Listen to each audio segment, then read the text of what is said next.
So this is a way to cast on with crochet so that you don't have to work a chain and then do a row of doubles into that chain. You do the chain and the first row of doubles at the same time. So you start off with your normal slip knot, then you chain 2, 1, 2. So that essentially is your first chain and your first double crochet, but don't worry about that too much. Now you're putting the hook into the first chain there, yarn over, pull it through, yarn over. So if we were just doing a normal double crochet or single crochet if you're American, you would pull this loop through these 2 loops and that would complete your stitch. But we are working the foundation chain and the first double crochet all in one go. So rather than pulling that one through both of those, you just pull that one through the first one. So think of that as having done one chain, and now we have to do the double crochet. So you put the yarn over and pull it through both, and that essentially is it. So to do the next stitch, we go through this loop here, which is the chain that's going to be running along the bottom. So through the loop, yarn over, pull it through, yarn over, and then we do the one chain, then yarn over and complete the double crochet as usual, or single crochet if you're American. So again, we're going into that chain, yarn over, pull it through,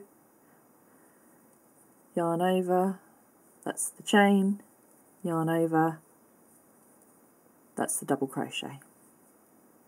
And again,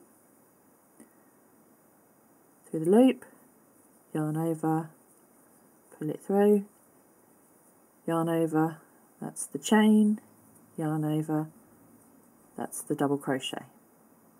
And again, in the hole, yarn over, pull it through, yarn over, pull it just through one, that's the chain, yarn over again, pull it through both, that's the double crochet.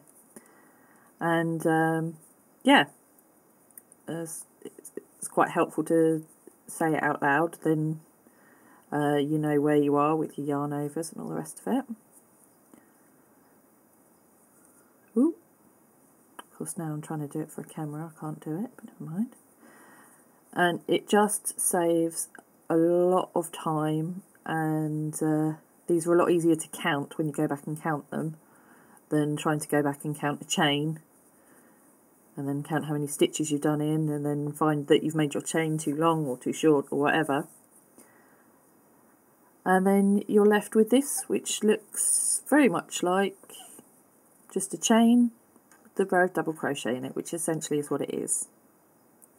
So along the top you've got your nice neat row of wreaths which make the top of the stitch, same as the top of a row of double crochet.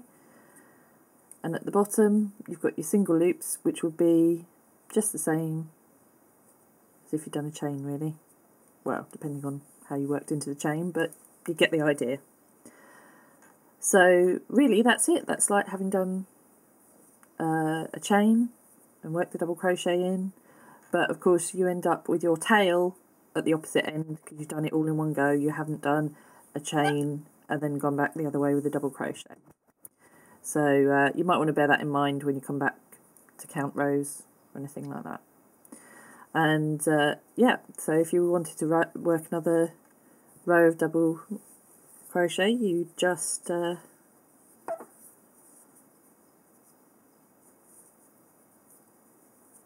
probably just start working straight into it. I don't think I'd bother with a turning chain, but considering it's double crochet I'm doing in the next row, but that's up to you, I guess. I just think it looks a bit neater for that first row.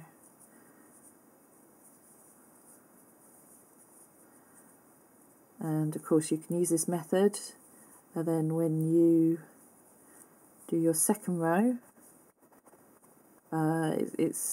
you can still work in the round.